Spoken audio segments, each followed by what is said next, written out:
You're listening to Music Tectonics.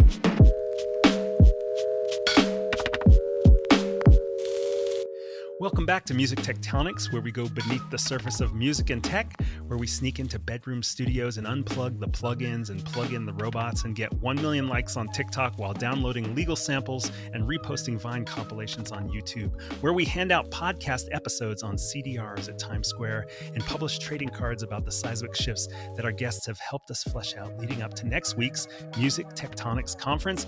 I'm your host, Dimitri Vitsa. I'm the founder and CEO of Rock, Paper, Scissors. We are a PR firm that works in music and tech and music tech. And I'm super pumped to have my buddy, Kevin Bruner, VP of Marketing from CD Baby, on the podcast. How are you, Kevin? I'm doing well. How are you? I'm doing great. And psyched to have you on the podcast. Psyched that you guys are coming out for Music Tectonics in a few days. And you and I haven't done a podcast yet, even though you have definitely influenced my thinking around music tech and innovations in music. So it's cool to have you here. Well, I've had you on my podcast, but you haven't had me on yours. This is the first time. That's true. I've been on the DIY Musician podcast, which if our listeners have not checked it out, it's a great podcast. Very practical stuff and very up to date. And you've got like a zillion episodes. How many episodes have you done? 241. Nice. That's very cool. And in fact, you're an inspiration, Kevin. I mean, Wow. how much excitement, energy you get from doing the podcast was definitely a factor in me deciding to do this one. So listen, we're coming up on Music Tectonics. You guys are coming in big with going to have an exhibit. Several of your folks are speaking there. You're going to be on a session specifically on our podcast episode topic, which is about how independent artists are changing everything in the music industry. So let's just jump in. How are self-empowered artists changing the entire dynamic of the music industry, even for labels? Well, I think one major shift that you've seen is that no longer are labels dictating the music that the masses are enjoying. Independent music is making up, I think the last numbers I saw were like 40-some% of consumption now. And so I remember growing up and it was like everyone was listening to the same 10, 20 artists at the same time, or the top 40 that were out there. But now because of independent artists, the listening audience is so fractured.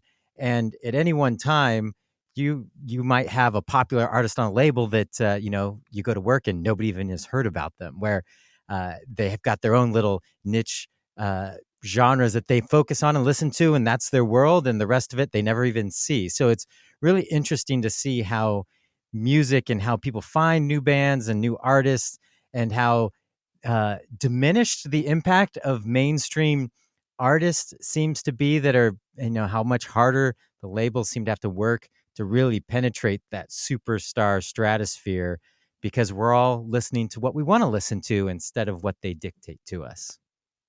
Yeah, it's interesting. Like there was a point at which record labels would develop kind of a following in a scene, and you could follow a record label to kind of know that you're going to find something that you like. It's within a genre or a scene that you're interested in, and you could follow that. And that was kind of like a path. Also, radio stations too, obviously, were another one. A lot of radio stations had a specific genre-based format, and many still do. They're not dead yet. But I hadn't checked in a while, so I wasn't sure. but you can still turn on the radio. It's true. Even in a car. Now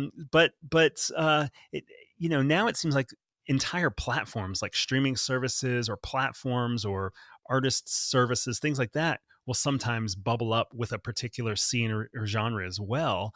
And if you're, say, a SoundCloud listener versus a Bandcamp listener versus following the Apple Music editorial stuff, you might be listening to totally different stuff in those platforms as well. Yeah, I mean, realistically, the music business has really always been about curation, whether it's been the A&R guy curating the roster for the label and that label becoming known for the type of music that they put out, to the indie label now, went through a period where that's where you've had the diehard fans of particular genres, which that still exists.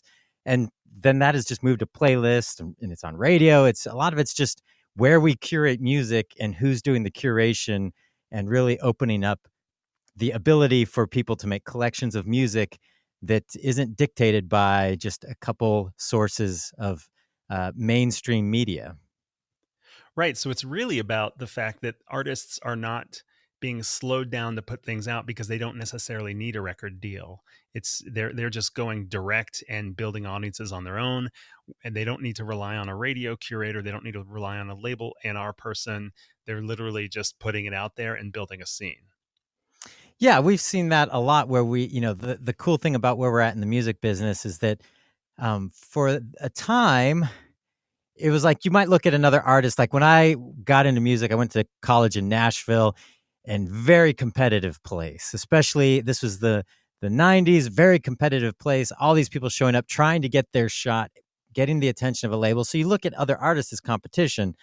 But where we're at now, you should be looking at other artists as partners. People, especially in your scene, they're partners because the more you work together and build audiences together, especially if you have similar genres, there's more opportunities for you to work together, do shows together, build, sharing each other's audiences, build playlists, sort of get the scene known on a broader, level. And those tools exist for artists to make that happen without anyone else's help. Sure, there's times when that help is appreciated and needed, but there's nothing stopping you from accessing fans. Usually it's just an artist's own creativity in how they present themselves and message themselves and work together with other people in their scene that gets in the way from them building that broader audience. That's interesting. You talk about almost like a collective approach, and CD Baby represents something like 750,000 artists for not only distribution, but also publishing administration and sync and other things. How does having so many indie artists under one roof influence negotiating power versus if those artists were just standing on their own? Well, I think one thing we see is we see a lot of trends that most people don't see. And oftentimes, especially in the tech world, they make these broad assumptions about who artists are. And a lot of times they think artists are on the cutting edge of technology. They're super sophisticated when it comes to computers and all this stuff, and that they're just leading edge technologists. Where in fact, that's really not who the average artist is. Yes, technology is used in the creation of music, and we see artists um, uh, using technology to make music, but as far as like how they pursue their career and their knowledge and of what they want to do, they want to be making music. They don't want to be you know uh, technologists. And so a lot of times when we go into negotiating with a partner, especially on the technology side, they often just have a total misconception of who artists are, and that artists will want to use this app, artists will want to do this thing. And usually a lot of times we spend educating partners with like, no, that's not who the artist community is. They're not um, wanting to do all these in-depth, in the weeds management things on their own. There are certain things that they want to do, but a lot of times there is just this knowledge we see in patterns because you have so many users. And on the bigger like DSP side, there's the ability to represent a giant collective, a big catalog, people that when you have our catalog, you have a very diverse catalog, lots of music that spans many, many years. I think on the sync side, it's been really cool to see that people come to us because we have so much music that is original to the 60s or the 70s, or they have this really niche instrument that they're trying to find, or they've got this, new hot hip hop artist that hasn't been discovered yet that is on the rise. And we've got that too. So it's like our catalog is so vast and diverse that it really helps when we're talking to people that they want our music because there's a lot of variety in there. It's not just one thing. It's interesting. You talked a lot about the sync side, but even on the streaming side, Spotify's been kind of dropping some information over the last year or two, saying that um, the more diverse tracks there are available to listeners, the more people will listen, and the more people are listening, which is kind of an interesting, not necessarily about negotiating power, but interesting aspect of what you were talking about with the kind of the depth and diversity of what indie artist catalogs can offer. Well, that's one thing that we saw when, streaming really was adopted in the US, like 2 years, 3 years ago. What we started seeing was that the floor, which, the average artist, the floor of the seal of the floor of the streaming that they were getting, like an average title just sitting out there in our catalog was higher than I was expecting, meaning titles were getting more streams than I originally anticipated that we'd see. We thought we'd see more titles getting just nothing. And there are certainly some titles struggling to find an audience, but on average, we saw the streaming, the people discovering tracks and artists and music much higher than especially the industry was predicting it would be. And that just continues to grow, especially as more territories open up. We just did a deal with Tencent. So our catalog's going to be in China, and just really excited to see how just making all our tracks available to a billion more people impacts streaming and the reach of our artists. But yeah, there's just this natural growth that's happening. And I think one thing that I credit Spotify for is they really proved out the concept that listening to music can be fundamentally different in a streaming world, where we had the download era, and then a lot of the early streaming platforms were still treating streams like they were downloads, where Spotify really started using the platform to push music to individuals with things like Release Radar, Discover Weekly, and really getting more music in front of their users, because ultimately, if people aren't engaged with their platform, they'll probably unsubscribe. So they really want them to feel like, oh, this is an engaging experience. And so it's really benefited independent artists, and especially in international territories where we have so many artists and really top artists in their geography, that it's really been a great opportunity for us to merchandise those artists on streaming platforms, whether it be in Latin America or places in Europe or, all over. And it's actually a lot easier to get our catalog in those places because we have so much good content in those areas, and the streaming platforms need local content in order to keep the local audience engaged. Interesting. So earlier in this podcast, we were talking a little bit about artists building their own scenes and not necessarily needing to rely on traditional industry gatekeepers. Since you've come across so many artist careers through the podcast, through your blog, the DIY Musician blog, I know you guys get a lot of comments and engagement there, your newsletter, your services. Are you seeing kind of interesting examples of indie artists who've leapfrogged gatekeepers of the past, maybe not just labels, but booking agents, touring promoters, sync, press? What are you seeing there? Yeah, I mean, there's so many interesting stories and things that pop up. You're like, wow, I never even thought that was possible. One that pops to my mind when you said that, Simon Tam. I don't know if you've had him on your podcast. Not yet. He spoke at the DIY Musician Conference this past summer, and his band, The Slants, they went, they kind of became known for going all the way to the Supreme Court over a battle of trademarking their name. But they kind of built their whole audience on playing anime conventions. It was just something that they got connected with, and that was the audience that really was paying well, and they're almost all their schedule was playing anime conventions. Now that they've gone to the Supreme Court, he says that they spend a lot of time playing at lawyer conventions now, which is a totally different audience.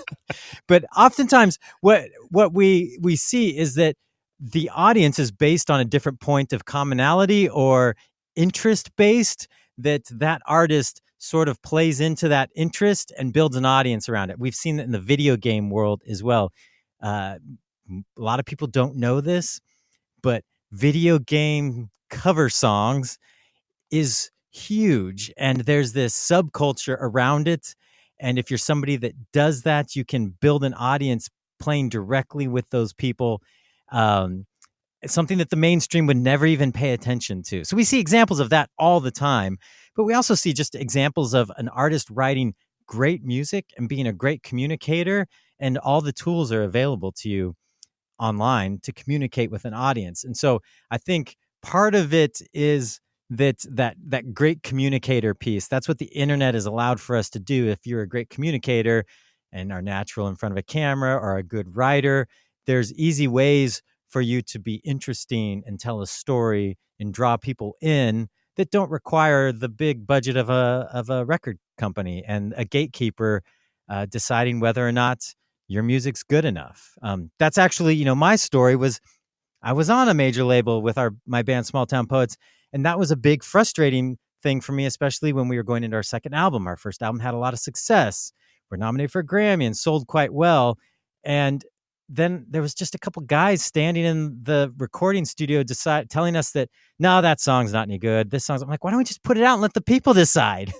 Let them decide, get the music to the audience. And I think that's where we're at now, where it's just, especially the way people are releasing music, it's like, put a song out there. If it does well, great. Put another one out there. If it doesn't, keep learning from what's happening and how people are engaging with it, and keep putting music out there, because there's so many different things that people latch onto, and oftentimes success comes from surprising places.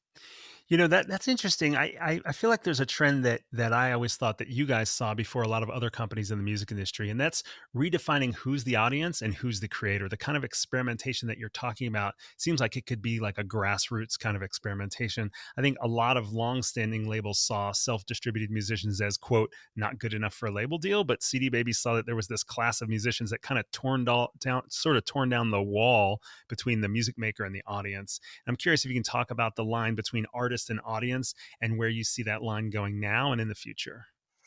Well, the for certain kinds of music, that line has become very blurred.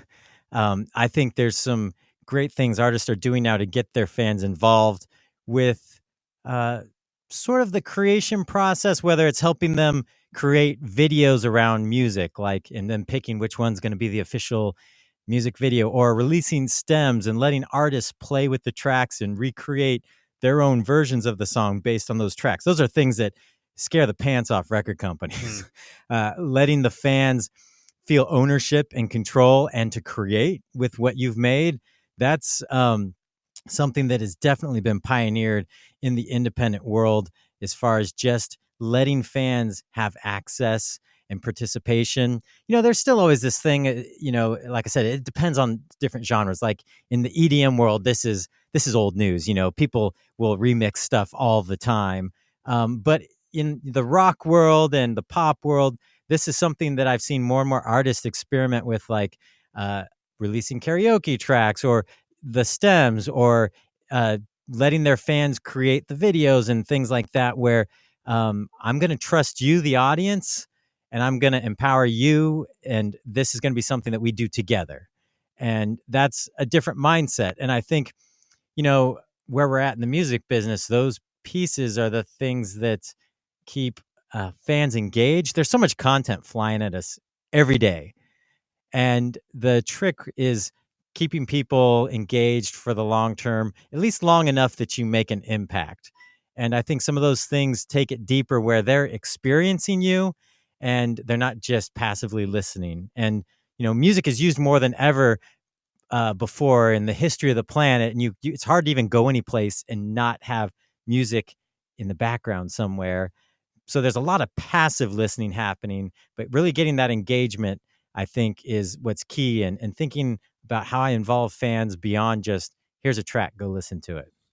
It's funny, as I asked that question, you totally answered the question, but I was picturing something totally different, which is the idea that there was a performer and there's an audience, and now it seems like the audience can also be the performer.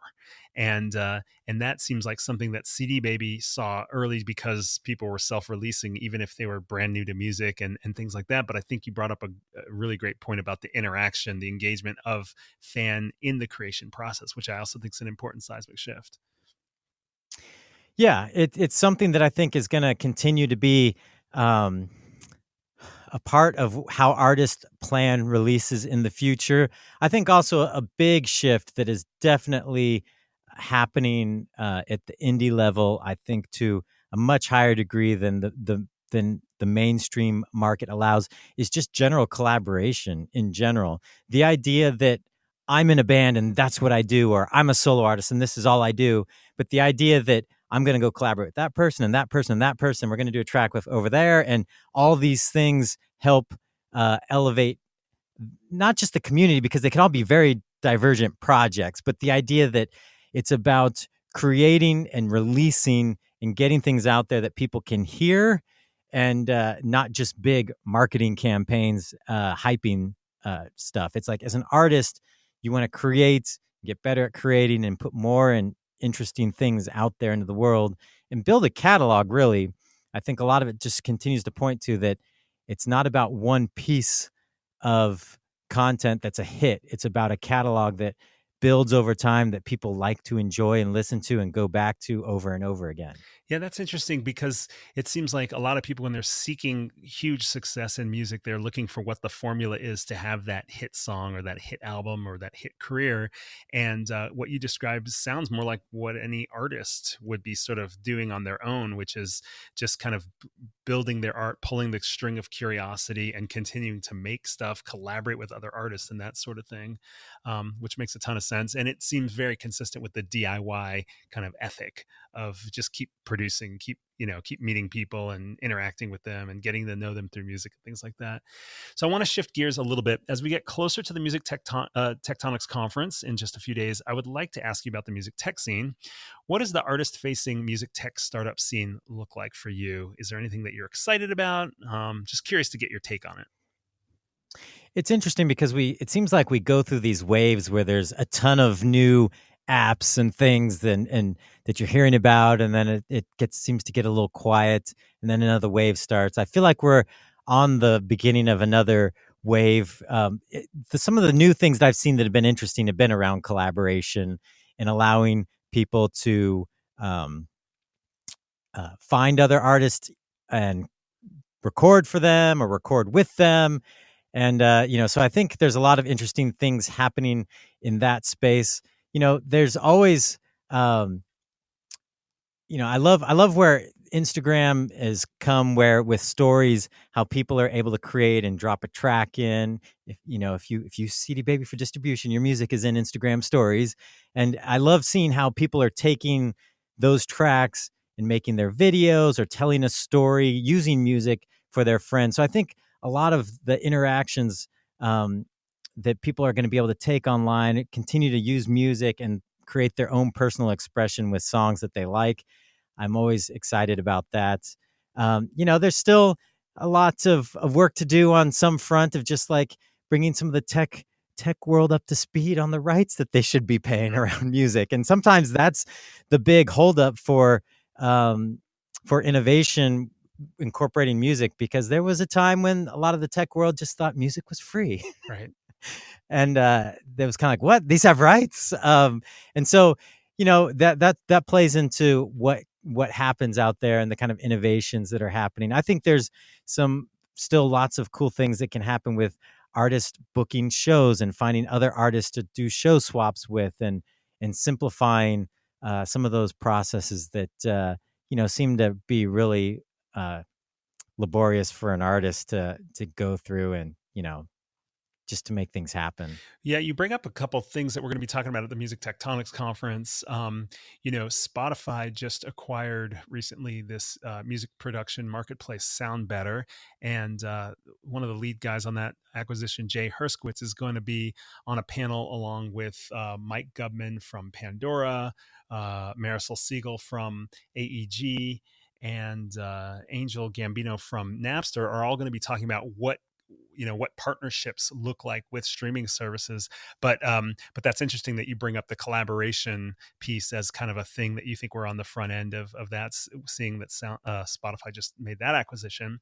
And then you talked about rights and the importance of the licenses necessary to have a music streaming or any kind of technology platform that's using music. And CD Baby's CEO Tracy Maddox is on a panel along with reps from both Universal Music and Warner Music, specifically about how startups can work with major labels and distributors. So we'll be talking about that kind of stuff. So it's cool that you're thinking about that as well. Hopefully we've programmed the right things there.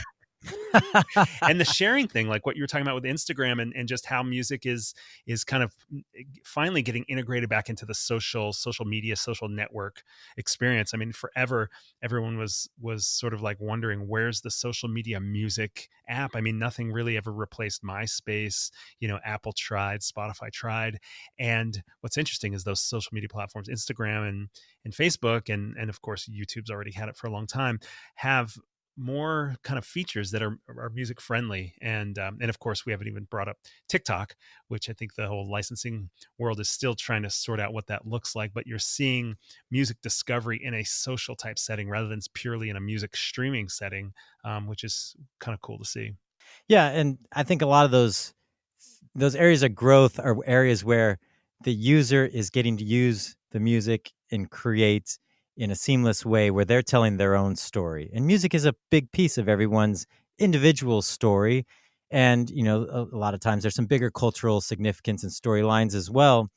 But, those things are the things that excite me. A few years back, um, we kind of, like I said, we kind of go through these waves, and it's like thinking, okay, what's next? I mean, it feels like, yeah, we're in a streaming world. Things are kind of slowing down as far as new opportunities for music. And then, Instagram stories started taking off, and really a different way people are using social media and creating and telling a story. And I think, okay, yeah, now I see where we're able to pull music in and users, making it easier for users to use that, where in the past there was some apps that tried things like that, but a lot of the rights issues became a problem, or they were trying to charge the user a download fee to add the track, and that just wasn't going to be something users would do long term. But I think we're on this idea that music is something that people naturally think they can collaborate with as they create their own content.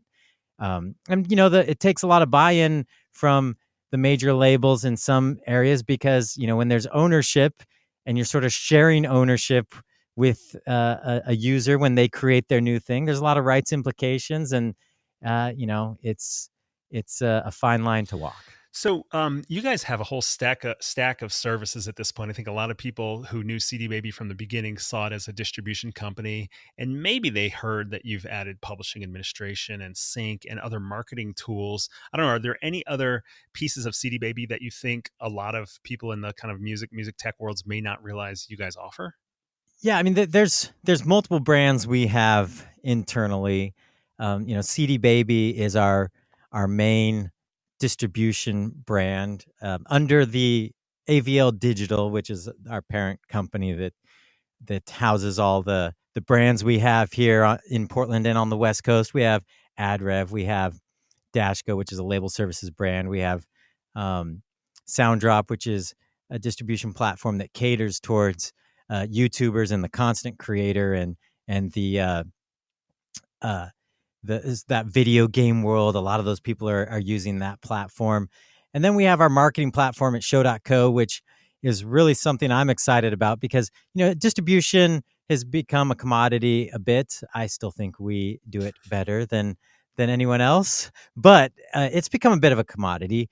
But what artists are always asking us for is promotion services. And so we acquired a marketing platform called show.co a couple years back, and have been building on it and iterating on it. And it allows you to do some really unique landing page, create these campaigns around landing pages designed to get a fan to take a specific action. So it'll do a Spotify pre-save. It does email exchange for download. You can use it to do a video premiere. There's all sorts of different things you can do, but it's geared around a specific call to action.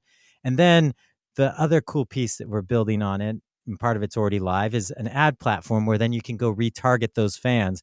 So the idea is that you can target fans that have taken a specific action. So, we're still talking very broadly in most cases to fans, where we're like, go get my music on Spotify. Well, what if half your fans aren't on Spotify?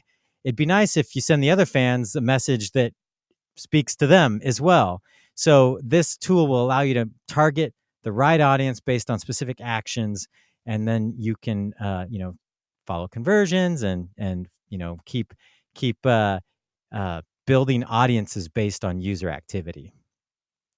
That's cool, because it allows the artist to do that rather than do it purely within somebody else's platform that you then have to pay to access. Yeah, so then you would own the audience. That's the cool thing, as opposed to using Facebook, which I love Facebook for advertising, but at the end of the day, Facebook owns my audience. There's no way for me to export those emails unless I get them to take an action outside of Facebook.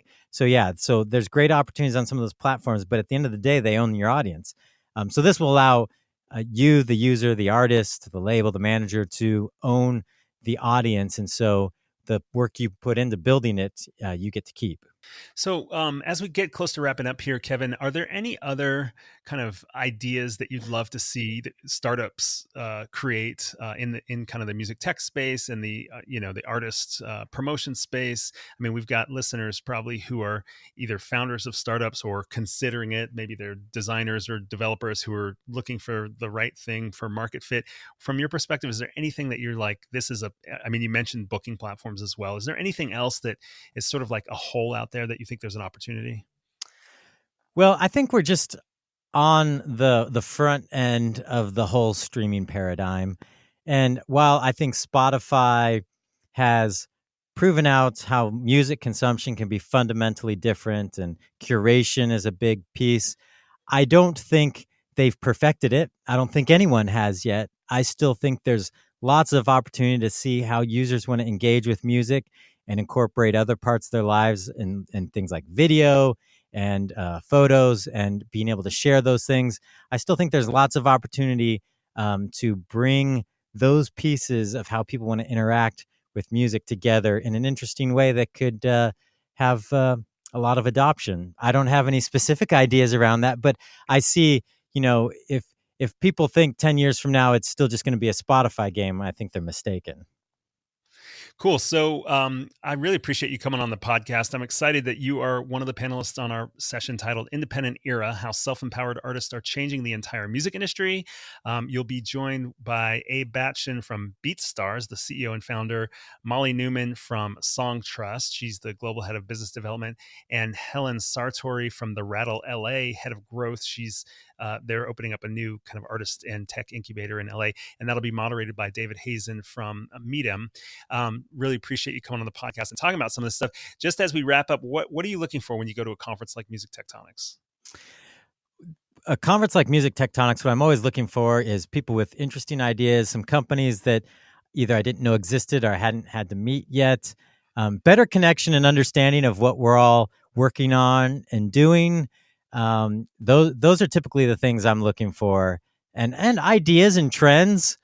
That there's a lot of things people are talking about. It's like, what's top of mind? What are the things that people are thinking about that I think are important? What are things people are talking about that I think is just a total misdirection and misunderstanding of audiences, especially artists? So it's kind of just a way to get a pulse on what the community, especially as it relates to technology and music, are thinking about. So I always walk away with a head full of ideas and thoughts, and usually have met some great new friends and important business connections.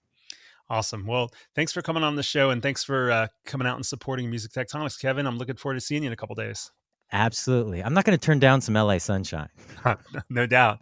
And thank you for listening to the podcast. If you'd like to learn more about Music Tectonics, the conference, come to musictectonics.com. We are kicking off with a pre-conference in downtown LA on October 28th with lots of networking opportunities. We're doing our opening reception at the Warner Music Group's new office downtown LA, which will be lots of fun. And then on the 29th, we've got a full day of programming at the Skirball Cultural Center. It's a beautiful spot in LA, easy to get to, free parking. So if you haven't signed up for Music Tectonics now, if you're listening right as you get this notification, this is pretty much your last chance. musictectonics.com. Sign up for our newsletter. You get a $50 discount. Hope you can make it, and hope you can come out and see Kevin and the rest of the CD Baby crew there. We'll see you soon.